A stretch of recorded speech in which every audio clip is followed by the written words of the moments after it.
Alright guys, Georgia Jim, got the Avis 80 Ti50. This is a green belt lock on the Lock Pickers United belt system. It is 6 pins, 5 of which are spools with a standard pin on chamber 1.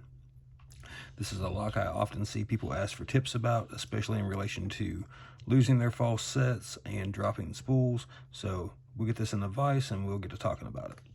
Alright, so we got the lock in the vise, and to start out with, we'll talk about the keyway a little bit. We have a pretty open keyway. I like to pick off this small wet ledge of warding here, and with a 25 thousandths pick, you have plenty of room. Now, a lot of newer pickers will struggle with this lock because they keep dropping spools. So we'll just pick it the normal way, starting on pin 1. All right, we got 1 set, 2, isn't giving us anything, 3, 4, 5, 6. Okay, we dropped pin 1, so we're going to go back and set it again, and now we have our false set. Pin 2 is counter rotating, and we dropped 1, so now we have to go back to get it again to get our false set. 3 is counter rotating, and we have dropped pin 1 again, and depending on the lock and the picker, a lot of times they'll also repeatedly drop other spools. So we just drop pin 1 again, and there we go. So a lot of going back and forth chasing that standard driver. A technique I like to use instead is just to go through the lock.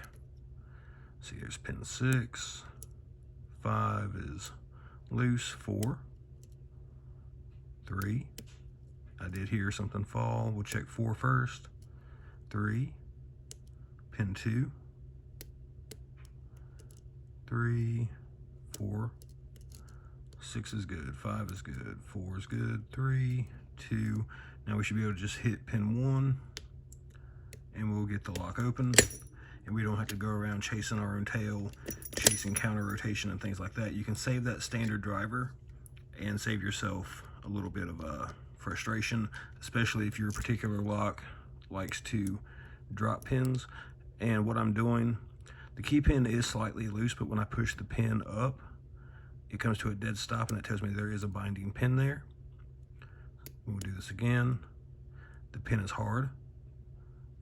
Now that it's set, I have play, and that is the jiggle test, and that is what you're looking for when you're trying to pick and identify a binding pin.